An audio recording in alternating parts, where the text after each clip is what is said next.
الحمد لله رب العالمين والصلاة والسلام على خاتم النبيين وعلى آله الطيبين وأصحابه المهديين وعلماء أمته المحققين وأولياء ملته الواسعين وعلينا معهم أجمعين أما بعد فأعوذ بالله السميع العليم من الشيطان اللعين الرجيم بسم الله الرحمن الرحيم قل الحمد لله وسلام على عباده الذين اصطفى صدق الله مولانا العظيم إن الله وملائكته يصلون على النبي يا أيها الذين آمنوا صلوا عليه وسلموا تسليما اللهم صل على محمد وعلى آل محمد كما صليت على إبراهيم وعلى آل إبراهيم إنك حميد مجيد اللهم بارك على محمد وعلى آل محمد كما باركت على إبراهيم وعلى آل إبراهيم إنك حميد مجيد الصلاة والسلام عليك يا سيدي يا رسول الله وعلى آلك وصحبك يا سيدي يا حبيب الله الصلاة والسلام عليك يا سيدي يا نبي الله وعلى آلك وصحبك يا سيدي يا رحمة للعالمين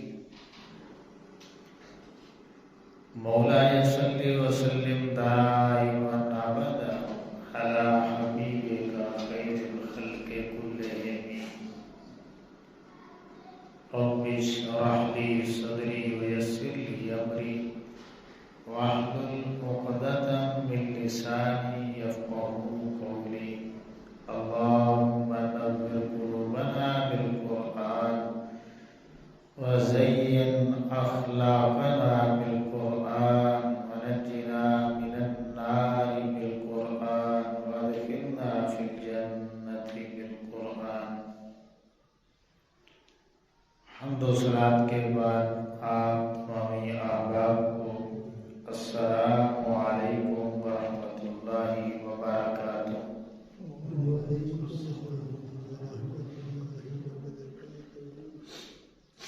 اللہ رب العزت کا کروڑا شکر ہے کہ جس نے اپنی توفیق خاص سے ہم سبھی کو اپنی پاک بارگاہ میں حاضری کا شرف عطا کیا.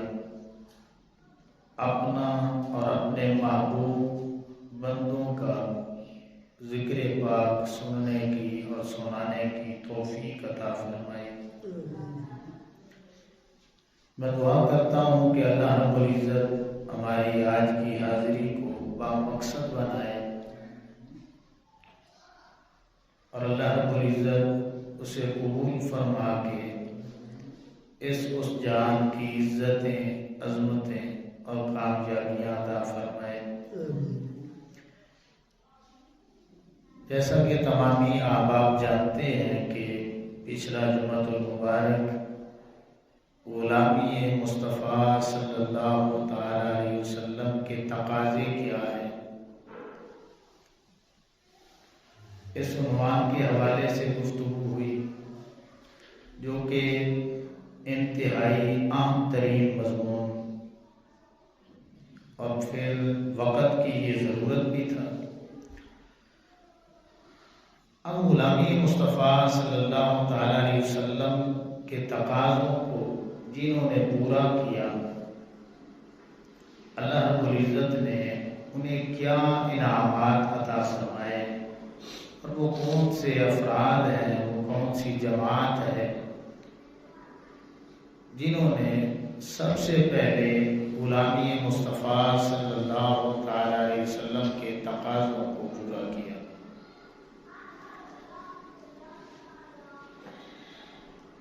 امام الانبیاء صلی اللہ تعالی علیہ وسلم کے غلامی مصطفیٰ صلی اللہ تعالی علیہ وسلم کے تقاضوں کو جنہوں نے سب سے پہلے پورا کیا،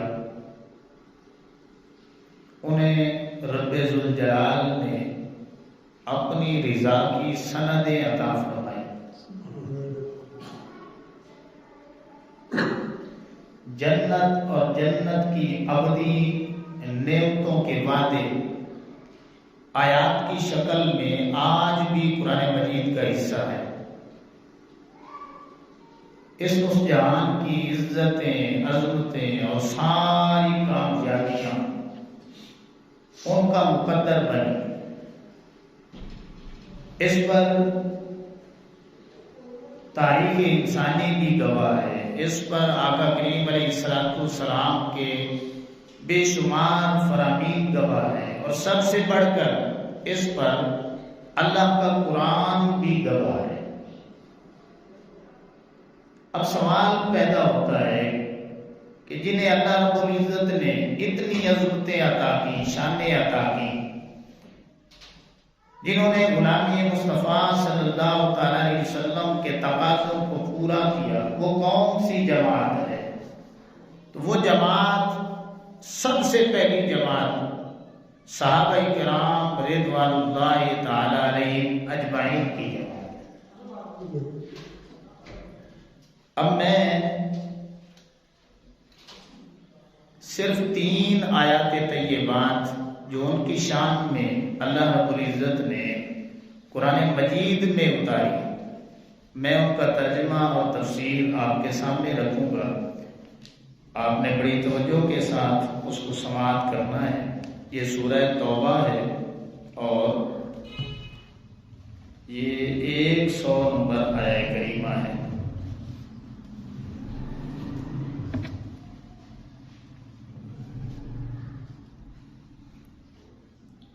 اللہ رب العزت نے ارشاد فرمایا، وَالسَّابِقُونَ الْأَوَّلُونَ مِنَ الْمُهَاجِرِينَ وَالْأَنصَارِ وَالَّذِينَ اتَّبَعُوهُم بِإِحْسَانٍ رَضِيَ اللَّهُ عَنْهُمْ وَرَضُوا عَنْهُ وَأَعَدَّ لَهُمْ جَنَّاتٍ تَجْرِي تَحْتَهَا الْأَنْهَارُ خَالِدِينَ فِيهَا أَبَدًا ذَلِكَ الْفَوْزُ الْعَظِيمُ۔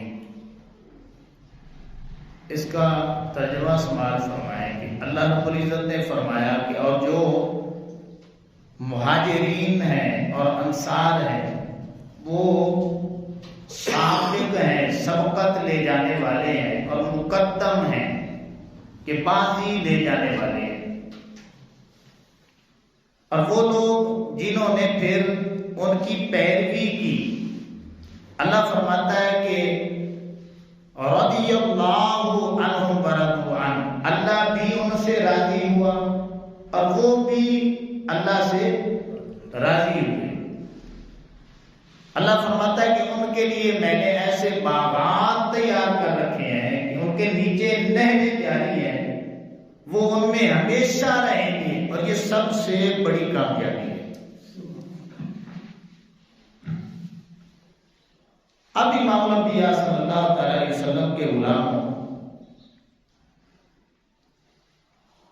مہاجرین کون ہیں؟ ہجرت کرنے والے۔ انصار کون ہیں؟ کہ ان صحابہ کرام علیہ رضوان کی مدد کرنے والے۔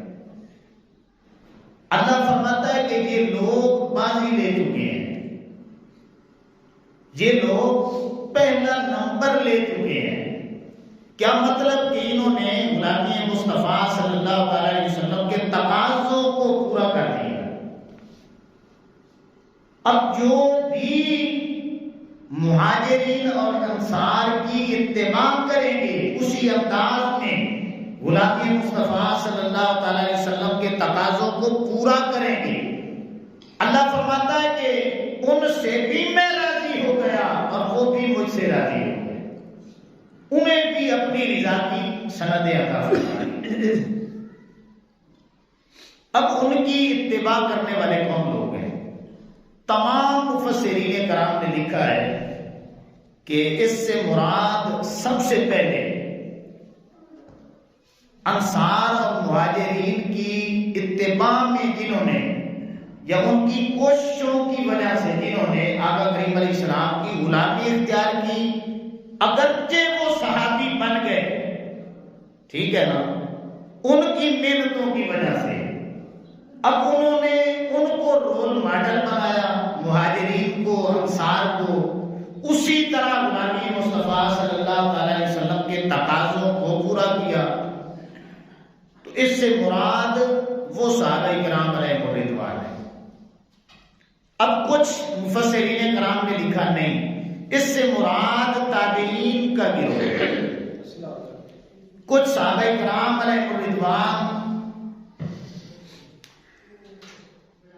مہاجرین اور انصار مراد ہیں، کچھ نے کہا کہ تابعین مراد ہیں، کچھ مفسرین کرام نے لکھا کہ تبع تابعین مراد ہیں، اور پھر کچھ مفسرین کرام نے یہ لکھا کہ قیامت تک آنے والی جو آقا کریم علیہ السلام کی امت کلمہ پڑھے گی وہ سارے کے سارے درجہ بدرجہ اس میں شامل ہیں۔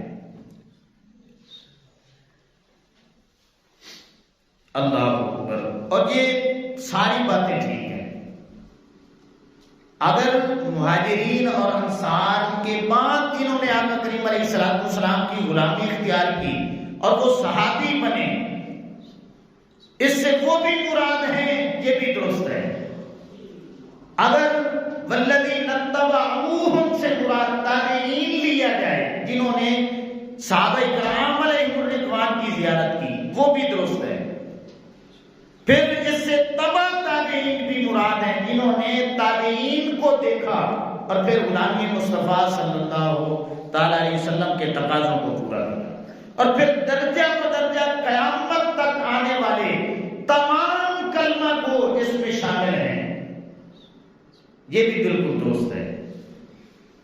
اللہ اکبر۔ لیکن صحابہ کرام علیہ رضوان کے متعلق تمام مفسرین کا اجماع ہے کہ آقا کریم علیہ السلام کے تمام صحابہ کرام، تابعین اور تبع تابعین، تو اس میں سب سے پہلے نمبر پہ وہ شامل ہیں، اور دیگر جب احادیث مبارکہ کو پڑھا جائے تو وہ گواہی بھی ہمیں ملتی ہے۔ وہ سن لیں کہ یہ ترمذی شریف ہے اور 3858 نمبر یہ حدیث پاک ہے۔ حضرت جابر بن عبداللہ رضی اللہ تعالیٰ عنہ راوی ہیں کہ آقا کریم علیہ السلام نے ارشاد فرمایا کہ لا تمس النار مسلما رآنی او رأى من رآنی۔ آقا کریم علیہ السلام نے فرمایا کہ جس نے مجھے تکا اللہ نے اس پر بھی دوزخ کی آگ کو حرام کر دیا، اور جس نے میرے دیکھنے والے کو دیکھا اللہ نے اس پر بھی جہنم کو حرام کر دیا۔ تو آقا کریم علیہ السلام کو کس نے دیکھا؟ صحابہ نے دیکھا۔ تو آقا کریم علیہ السلام فرما رہا ہے کہ ان پر بھی جہنم کی آگ حرام ہے۔ میرے دیکھنے والے کو دیکھا، کیا مطلب؟ تابعین نے صحابہ کو تکا۔ تو آقا کریم علیہ السلام فرما رہے ہیں کہ جنہوں نے صحابہ کرام علیہ رضوان کی اتباع میں غلامی مصطفیٰ صلی اللہ علیہ وسلم کے تقاضوں کو پورا کر دیا، وہ بھی جنتی بن گئے، ان پر بھی جہنم کی آگ حرام ہے۔ اب اس حدیث پاک کے اگلے جو الفاظ ہیں نا، اس میں جن جن تابعین نے صحابہ کرام کو تکا وہ فخریہ بیان کرتے تھے کہ میں نے فلاں صحابی کو دیکھا، میں نے فلاں صحابی کو دیکھا، میں نے فلاں صحابی کو دیکھا، مجھ پر بھی دوزخ کی آگ حرام ہے، مجھ پر بھی دوزخ کی آگ حرام ہے۔ اور یہ واقعی فخر والی بات تھی جس کا وہ اظہار کر رہے تھے کہ خوش قسمتی والی بات ہے کہ ہم نے آقا کریم علیہ السلام کو جنہوں نے دیکھا ان کو دیکھ لیا۔ اللہ اکبر۔ اب آگے چلیں، یہ مشکات شریف ہے اور یہ حدیث 6018 نمبر ہے، یہ بڑی دلچسپ حدیث پاک گیا، توجہ سے سماعت فرمائیں کہ سألت ربی عن اختلاف اصحابی من بعدی۔ آقا کریم علیہ السلام فرما رہے ہیں کہ میں نے اپنے رب سے یہ سوال کیا کہ اے مالک و مولا، میرے بعد میرے صحابہ کا جو اختلاف ہے اس کا کیا بنے گا، اس کا کیا بنے گا؟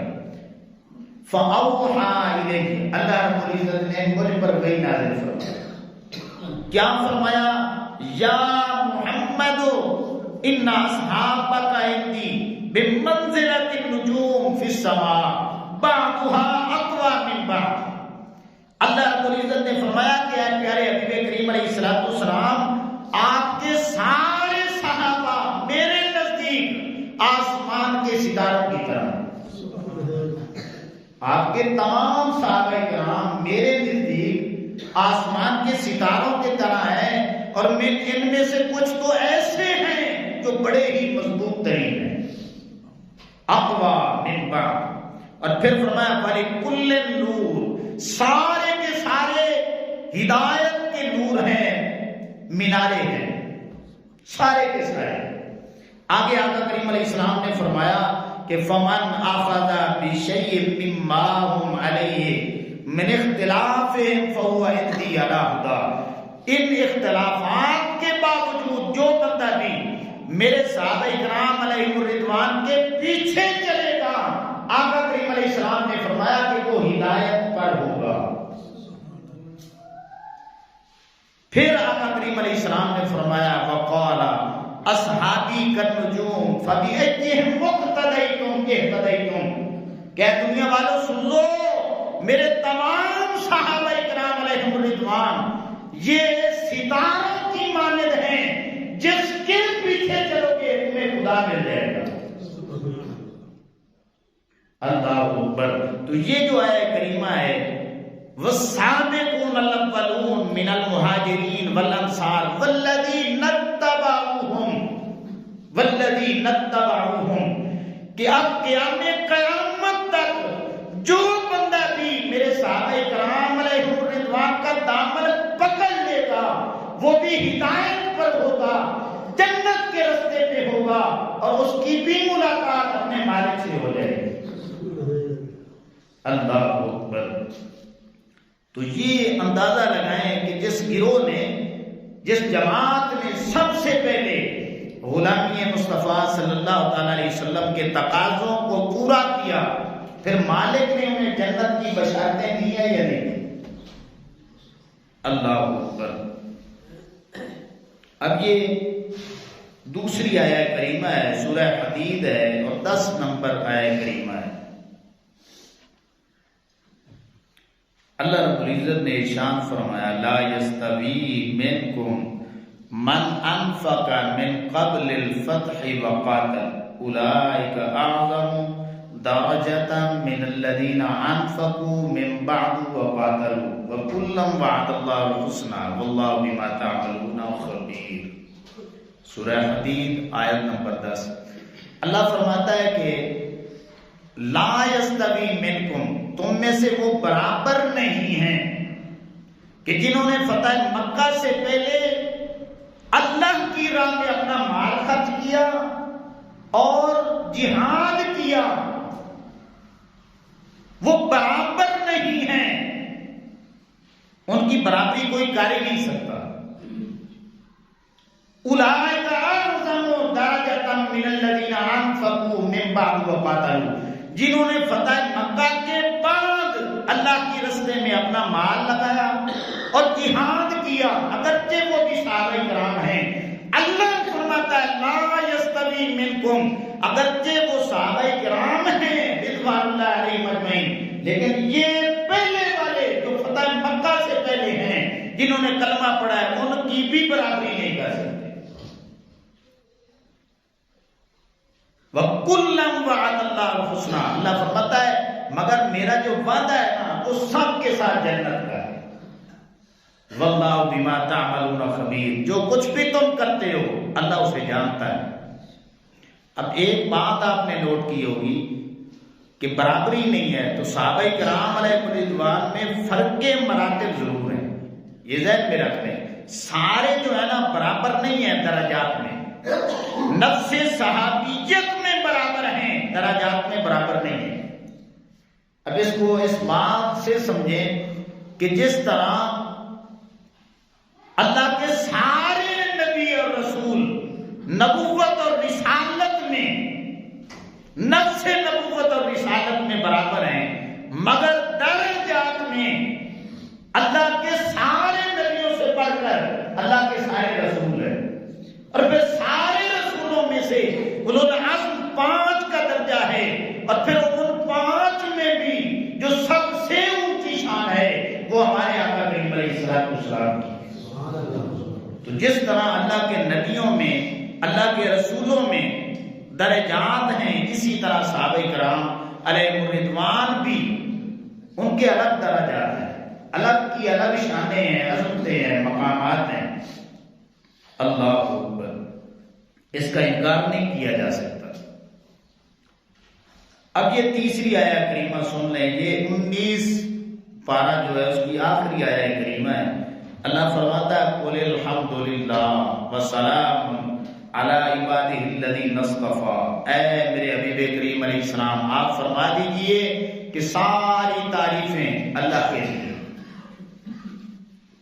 عَلَىٰ عِبَادِهِ الَّذِينَ اصْطَفَىٰ، اور اللہ رب العزت نے جن لوگوں کو چن لیا ہے۔ اب وہ چنے ہوئے کون سے لوگ ہیں جن کے متعلق اللہ فرما رہا ہے کہ میں نے ان لوگوں کو چن لیا ہے۔ تفسیر ابن عباس سے لے کر کے آج کی یہ تفسیر میرے سامنے پڑھی ہے نور العرفان، ہر مفسر نے یہی لکھا۔ کیا لکھا؟ کہ یہ جو اللہ فرماتا ہے کہ یہ میرے چنے ہوئے بندے ہیں، وہ کون سے ہیں؟ تفسیر ابن عباس میں آتا ہے کہ حضرت عبداللہ ابن عباس رضی اللہ تعالیٰ عنہ بیان کرتے ہیں کہ اصحاب محمد استفاهم اللہ لنبیہ، اس سے مراد آقا کریم علیہ السلام کے صحابہ کرام ہیں جو اللہ کے چنے ہوئے ہیں۔ تو صحابہ کرام علیہ الرضوان چناؤ کس کا ہے؟ کس کا ہے چناؤ؟ اللہ کا ہے، اللہ کے چنے ہوئے ہیں۔ تو اگر قرآن مجید آپ مطالعہ کریں، سینکڑوں آیات طیبات اللہ رب العزت نے صرف صحابہ کرام علیہ الرضوان کی شان میں اتاری، سینکڑوں آیات طیبات۔ کہیں پہ صحابہ کرام علیہ الرضوان کو فرمایا کہ اولئک هم الراشدون، اور کہیں پہ فرمایا اولئک هم الصالحون، اور کہیں پہ فرمایا کہ یہ صالحون ہیں، اور کہیں پہ فرمایا کہ یہ سب سے بڑی کامیابی حاصل کرنے والے ہیں، کہیں پہ اللہ نے فرمایا کہ یہ چنے ہوئے لوگ ہیں، میں ان سے راضی ہو چکا، یہ مجھ سے راضی ہو چکے۔ اللہ اکبر، اتنی عظمتیں، اتنی شانیں اللہ رب العزت نے کیوں بیان کی؟ اس لیے بیان کی کہ یہ وہ پہلی جماعت ہے جنہوں نے آقا کریم علیہ السلام کی غلامی کے تقاضوں کو پورا کر دیا ہے۔ اللہ اکبر۔ اب یہ صحابی کون ہوتا ہے، یہ ذہن میں رکھ لیں، یہ بڑا مشکل سوال ہے۔ بڑی بڑی علماء تفاسیر نے اس کی ڈیٹیل بیان کی ہے اور سبھی نے خوبصورت انداز میں بیان کیا ہے، لیکن اکثریت مفسرین کرام، حضرت امام ابن حجر عسقلانی، ان پہ کافی علماء جو ہیں وہ متفق ہیں، جو وہ تعریف کرتے ہیں تو وہ سارے مان جاتے ہیں۔ آپ فرماتے ہیں کہ صحابی کون ہوتا ہے؟ من لقی النبی صلی اللہ تعالی علیہ وسلم مؤمنا بہ ومات علی الاسلام، کہ جس نے ایمان کی حالت کے ساتھ آقا کریم علیہ السلام سے ملاقات کی، صحبت پائی، اور پھر اسی اسلام پر وہ فوت ہو گیا، اس کا خاتمہ ہو گیا، تو وہ صحابی بن گیا۔ پچھلی آیات طیبات میں نے آپ کو سنائی صحابہ کرام علیہ الرضوان کی عظمت پر، کہ انہوں نے غلامی مصطفیٰ صلی اللہ علیہ وسلم کے تقاضوں کو پورا کیا ہے، تو صحابی کون ہوتا ہے؟ صحابی وہ ہوتا ہے جس نے ایمان کے ساتھ آقا کریم علیہ السلام کے ساتھ ملاقات کی اور خاتمہ اسلام پر ہو گیا، وہ صحابی بن گئے، وہ صحابی بن گئے۔ اللہ اکبر۔ اور پھر یہ بھی سن لیں کہ جب صحابہ کرام علیہ رضوان کی عظمت کی بات آتی ہے نا، تو ان میں اہل بیت اطہار آٹومیٹکلی شامل ہوتے ہیں۔ جس دور میں ہم گزر رہے ہیں نا، اس میں عجیب صورتحال بنی ہوئی ہے کہ کیٹاگریاں جو ہے نا وہ بنا دی گئی ہیں۔ صحابہ کرام علیہ رضوان الگ گروہ ہے، اہل بیت اطہار کوئی الگ گروہ ہے۔ تو جب صحابی کی عظمت بیان ہوتی ہے صحابہ کرام کی، اس میں تمام اہل بیت اطہار، وہ تمام کے تمام لوگ اور افراد وہ شامل ہوتے ہیں۔ یہ ذہن میں رکھیں۔ اللہ اکبر۔ اور پھر یہ بات ذہن نشین کر لیں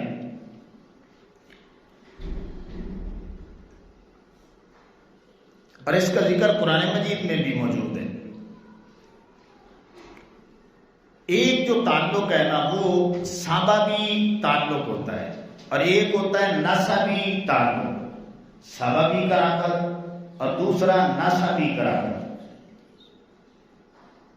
سببی قرابت کہتے ہیں کلمے کی وجہ سے آقا کریم علیہ السلام کے ساتھ قربت ہو جانا، ایک ہے کہ خاندان کی وجہ سے، خون کی وجہ سے آقا کریم علیہ السلام کے ساتھ نسبت ہو جانا۔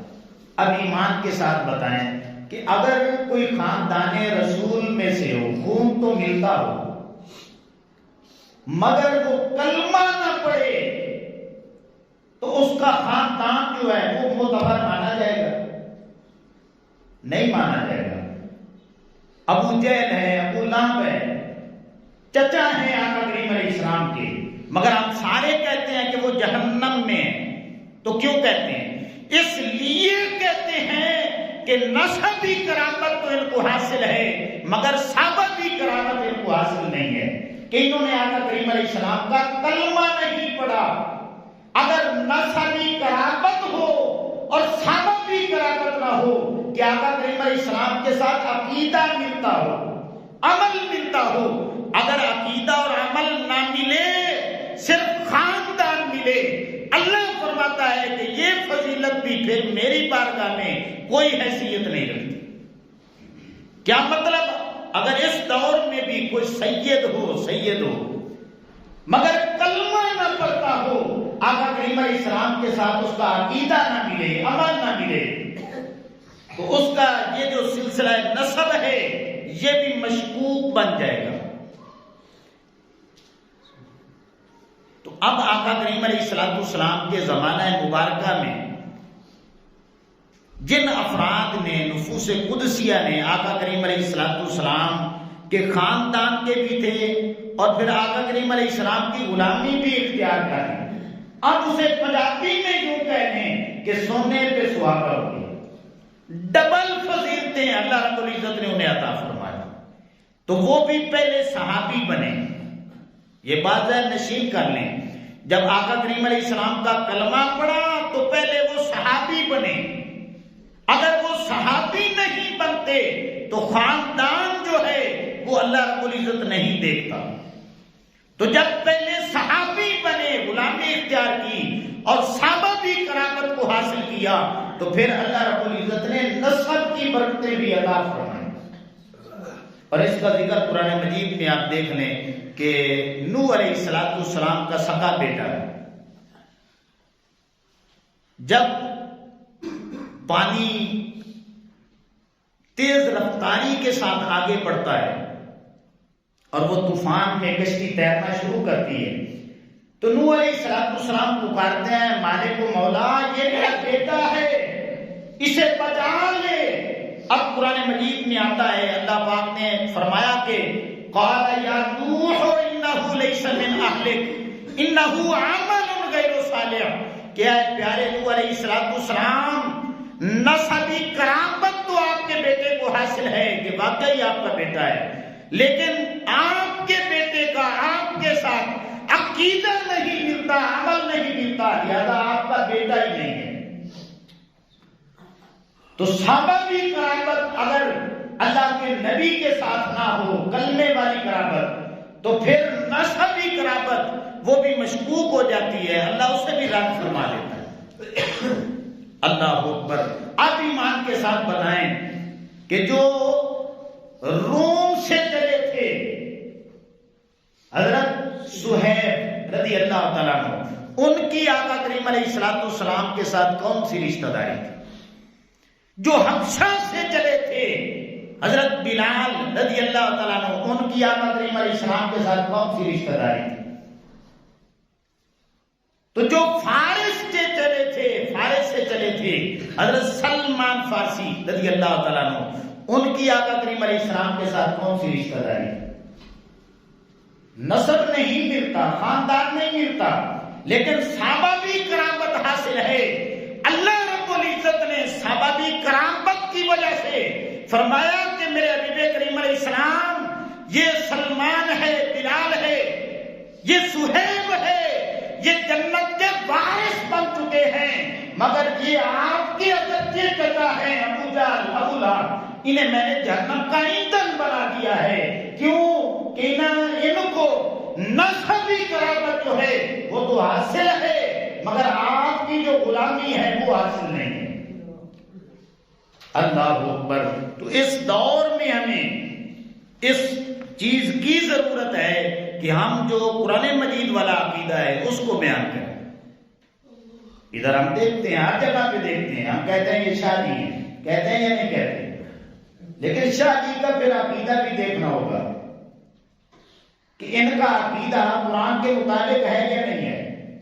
یہ جو شاہ جی ہیں ان کا عقیدہ آقا کریم علیہ السلام کی احادیث مبارکہ کے ساتھ ملتا بھی ہے یا نہیں ملتا؟ ان کا عقیدہ اور عمل کیا اللہ کے نبی کی طرح ہے یا نہیں ہے؟ اگر ہے، اللہ کی عزت کی قسم ہے، ہم سے 1000 گنا وہ بہتر ہے، ہزاروں گنا بہتر ہے۔ اور اگر اس کا عقیدہ نہیں ملتا، عمل نہیں ملتا، قرآن کے ساتھ نہیں ملتا، آقا کریم علیہ السلام کے فرامین کے مطابق نہیں ہے، تو پھر وہ ہمارے جوتے کی نوک پر ہے ایسا بندہ۔ یہ وہ عقیدہ ہے جو اللہ کے قرآن میں موجود ہے۔ اللہ اکبر۔ تو امام الانبیاء صلی اللہ تعالی علیہ وسلم کے غلاموں، اب یہ ذہن میں رکھیں کہ ایک اور بنیادی بات ہے جو سمجھنے والی ہے کہ صحابہ کرام علیہ الرضوان کے متعلق اہل سنت و جماعت کا جو عقیدہ ہے وہ کیا ہے؟ ہم صحابہ کرام علیہ الرضوان کو معصوم نہیں سمجھتے، یہ بات ذہن نشین کر لیں۔ اگر کوئی صحابہ کرام علیہ الرضوان کو معصوم سمجھتا ہے وہ غلطی پر ہے، وہ غلطی پر ہے۔ ہم آقا کریم علیہ السلام کے تمام صحابہ کرام علیہ الرضوان کو محفوظ مانتے ہیں، محفوظ ہیں وہ ہستیاں، معصوم نہیں مانتے۔ معصوم صرف کون ہے؟ اللہ کے نبی ہیں یا اللہ کے رسول ہیں۔ اللہ اکبر۔ تو امام الانبیاء صلی اللہ تعالی علیہ وسلم کے غلاموں، آج کے دور کی ایک کڑوی بات ہے وہ بھی سن لیں کہ اگر کوئی فی زمانہ ایک تو ہے نا جعلی پیر اصلی پیروں کو بھی معصوم سمجھتا ہے، میں جعلی کی بات ہی نہیں کر رہا، میں اصلی پیروں کی بات کر رہا ہوں۔ اصلی پیروں کے متعلق بھی اگر ہمارا یہ عقیدہ ہے کہ یہ معصوم ہے تو وہ بندہ غلطی پر ہے۔ یہ جو ہمیں غلطیاں لگتی ہیں نا اسی وجہ سے لگتی ہیں کہ ہم جس کو پیر بناتے ہیں نا پھر اسے معصوم سمجھ لیتے ہیں، اور ہم کیا کہتے ہیں کہ ہماری آنکھیں جو ہے نا اپنے پیر پہ باندھیں، یہ کہہ دیتے ہیں۔ یہ بہت بڑی غلطی والی بات ہے۔ پیر کو جب معصوم نہیں مانتے اور محفوظ بھی نہیں مانتے کہ محفوظ صحابہ کرام علیہ الرضوان کی زبان ہے، معصوم اللہ کے نبی ہیں اور رسول ہیں، تو جو اصلی پیر ہے جب ہم ادب اور احترام میں محبت میں جس حد تک پہنچ جاتے ہیں کہ معصوم کہنا شروع کر دیتے ہیں اور کہتے ہیں کہ ہماری آنکھیں ہمارے پیر پر بند ہیں، تو اب پیر تو غلطیاں کرے گا، جب غلطی پیر کرے گا تو آٹومیٹیکلی وہ غلطی پھر مرید میں آئے گی. تو اس طرح بندہ دین سے دور ہوتا چلا جاتا ہے. ہم نے اپنے پیر کے پیچھے بھی اس وقت تک چلنا ہے جب تک پیر نے آقا کریم علیہ السلام کے رستے پہ چلنا ہے. آنکھیں کھول کے رکھنی ہے, آنکھیں بند نہیں کرنی. آپ کو پتا ہے کہ صرف اور صرف اس کائنات میں ایک ہی ہستی ایسی ہے جن کے متعلق اللہ رب العزت نے قرآن میں فرمایا فَلَا وَرَبِّكَ لَا يُؤْمِنُونَ حَتَّى يُحَكِّمُوكَ فِيمَا شَجَرَ بَيْنَهُمْ. جن پہ تم نے آنکھیں بند کرنی ہیں وہ صرف اور صرف ایک ہستی ہے, اور وہ ہستی آمنہ کے لال کی ہے, احمد مجتبیٰ محمد مصطفیٰ کی صلی اللہ علیہ وسلم. باقی سبھی پہ وہ میں ہوں, کوئی بھی ہو, بڑی سے بڑا عالم ہو, پیر ہو, مولوی ہو, آپ نے آنکھیں کھول کے رکھی. یہ ہے اصل دین, شریعت, ایمان اور قرآن یہ کہتا ہے. اللہ اکبر. اسی لیے امام مالک رحمت اللہ تعالی علیہ جب درس حدیث پاک دیتے تھے نا مسجد نبوی شریف میں, تو اس طرح آقا کریم علیہ السلام کے روضہ پاک کی طرف اشارہ کر کے کہتے تھے کہ ھذا قبر رسول اللہ صلی اللہ علیہ وسلم, کہ یہ جو صاحب مکین گنبد خضرا ہیں صرف ان کی بات مانی جائے گی, باقی کائنات میں کوئی بھی بات کرے گا اس کی مانی بھی جا سکتی ہے, رد بھی کی جا سکتی ہے, مگر آقا کریم علیہ السلام کی جو بات ہے ہر بات اگر صحیح سند کے ساتھ ہے تو پھر اسے مانا جائے گا. یہ صحیح عقیدہ ہے جو قرآن کے مطابق ہے. اللہ اکبر. اب آگے چلیں.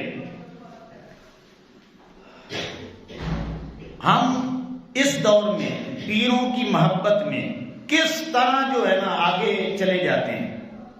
ہمارا کوئی پیر بھائی آ جائے نا تو ہم کیا کرتے ہیں, اس کی ٹوپی دیکھی, اس کا امامہ دیکھ لیا, اس کا جبہ دیکھ لیا, اس کی داڑھی یا مونچھیں جس طرح پیر صاحب رکھتے ہیں وہ دیکھ لی, اب اس کا ادب بھی کرتے ہیں, تعظیم تقریب بھی کرتے ہیں, اس کی خدمت بھی کرتے ہیں. کرتے ہیں یا نہیں کرتے؟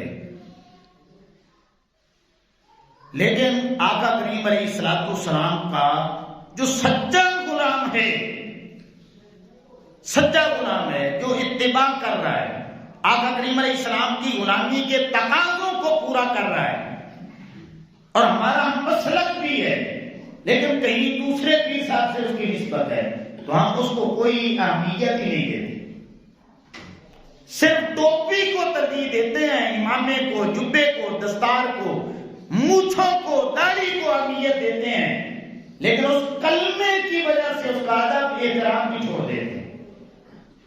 اللہ اکبر. تو یہ ساری نسبتیں اعلیٰ ہیں.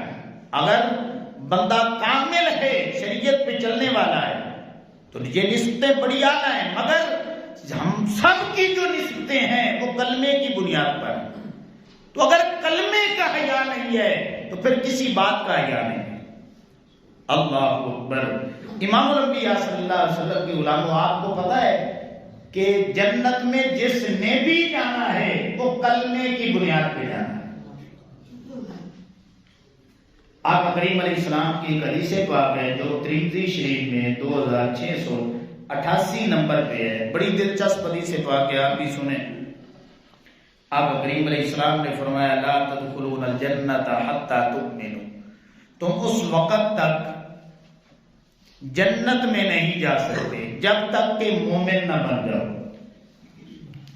یہ سبھی سنیں, تم اس وقت تک جنت میں نہیں جا سکتے جب تک کہ مومن نہ بن جاؤ. ولا تؤمنوا حتی تحابوا, اور اس وقت تک مومن بن سکتے ہی نہیں ہو جب تک کہ ایک دوسرے کے ساتھ محبت نہ کرنے لگ جائے.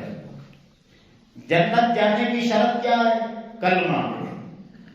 ٹھیک ہے نا, جنت جانے کے لیے مومن بننا پڑتا ہے, اور مومن رہنے کے لیے ایک دوسرے کے ساتھ محبت کرنی پڑتی ہے. آقا کریم علیہ السلام نے فرمایا اولا ادلکم علی شیء اذا فعلتموہ تحاببتم، اے میرے صحابہ کرام علیہ رضوان، کیا میں تمہیں ایک چھوٹا سا عمل ایسا نہ بتاؤں، بس وہ کر لو تمہارے اندر اللہ محبت پیدا کر دے۔ جنت جانے کے لیے مومن بننا پڑے گا، مومن رہنے کے لیے ایک دوسرے سے محبت کرنی پڑے گی۔ آقا کریم علیہ السلام نے فرمایا ایک عمل نہ بتاؤں جس کی وجہ سے تمہارے دلوں میں محبت پیدا ہو جائے۔ یا رسول اللہ صلی اللہ علیہ وسلم بتلائیے۔ آقا کریم علیہ السلام نے فرمایا افشوا السلام بینکم، سلام کو پھر عام کر دو، سلام کو پھر عام کر دو۔ ہر جاننے والے کو، نہ جاننے والے کو، جو ہو مسلمان، آپ نے اس کو سلام کہنا ہے۔ چھوٹا ہے پھر بھی سلام کہنا ہے، بڑا ہے پھر بھی سلام کہنا ہے۔ تو اس عمل کی وجہ سے اللہ تمہارے درمیان محبت پیدا کر دے گا، حسد، بغض، کینہ، یہ ساری مرضیں ختم ہو جائیں گی۔ اللہ اکبر۔ اب آخری باتیں ہیں، تھوڑی سی توجہ کریں گے تو میری بات سمجھ آئے گی۔ یہ جو حدیث پاک ہے نا، اب میں صحابہ کرام علیہ رضوان کی عظمت کے ساتھ اس کو ملانے لگا ہوں۔ اللہ نے فرمایا کہ جنت جانے کے لیے مومن بننا پڑتا ہے، جنت جانے کے لیے۔ تو صحابہ کرام علیہ رضوان کی جنت کے اعلانات تو اللہ نے خود قرآن مجید میں کر دیے، کیے ہیں یا نہیں کیے؟ میں نے پہلے آیات میں یہ بات ساری سنا دی۔ تو کیا پتہ چلا تو سارے جنتی ہیں۔ جب سارے جنتی ان کا اعلان ہو چکا تو گویا مالک نے اعلان کر دیا دنیا والوں یہ سارے کے سارے مومن ہیں، سارے کے سارے مومن ہیں۔ اللہ اکبر۔ ایک امریکہ میں بیٹھا ہوا ہے، ذاکر ہے، حسن اللہ یار، اس کی اکثر گفتگو وہ کہتا ہے صحابہ کرام کا ایمان قرآن سے ثابت کرے۔ تو جب صحابہ کرام علیہ رضوان کی جنت کا فیصلہ اللہ نے کر دیتا تو جنت جانے کے لیے مومن ہونا ضروری ہے۔ اب جتنے بھی بیٹھے ہو ایمان کے ساتھ بتاؤ، جب جنتی ہونے کا مالک نے اعلان کر دیا گویا ان کے مومن ہونے کا بھی مالک نے اعلان کر دیا۔ اچھا، جب مومن ہونے کا اعلان کر دیا نا تو اس میں یہ بات موجود ہے کہ صحابہ کرام علیہ رضوان تو آپس میں محبت کرنے والے تھے۔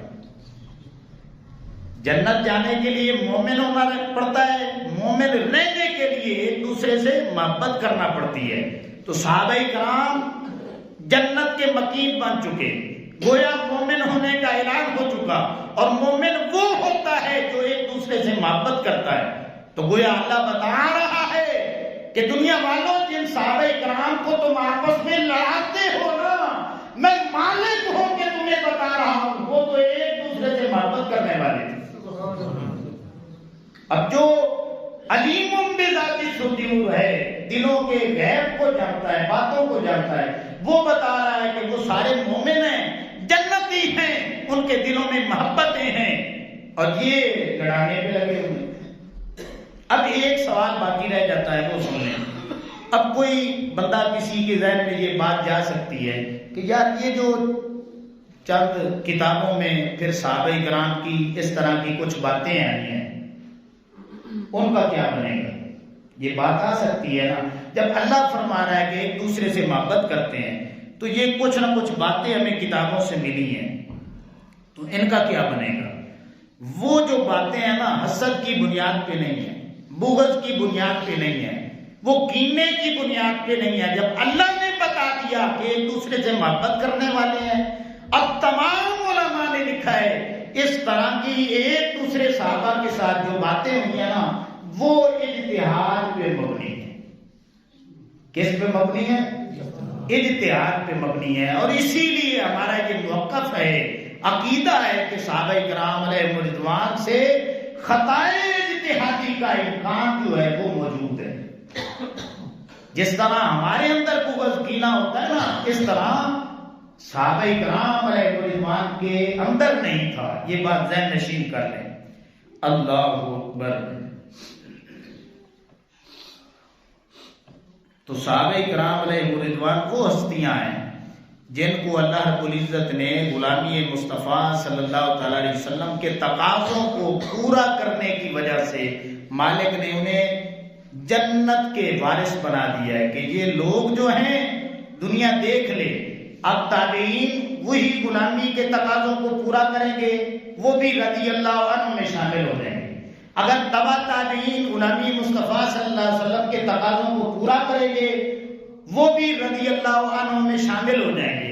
اور پھر قیامت تک کلمہ پڑھ کے اگر کوئی غلامی مصطفیٰ صلی اللہ علیہ وسلم کے تقاضوں کو پورا کرتا رہے گا، وہ بھی درجہ بدرجہ رضی اللہ عنہ میں شامل ہوتے چلے جائیں گے۔ تو اس لیے امام الانبیاء صلی اللہ علیہ وسلم کے غلاموں، ہم دعویٰ تو بڑا کرتے ہیں کہ ہم غلام مصطفیٰ ہیں صلی اللہ علیہ وسلم، لیکن ہم تقاضوں کو بھول جاتے ہیں۔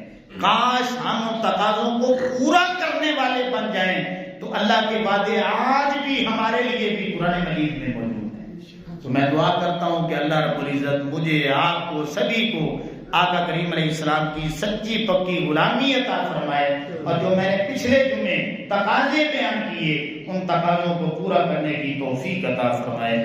وما علینا الا البلاغ۔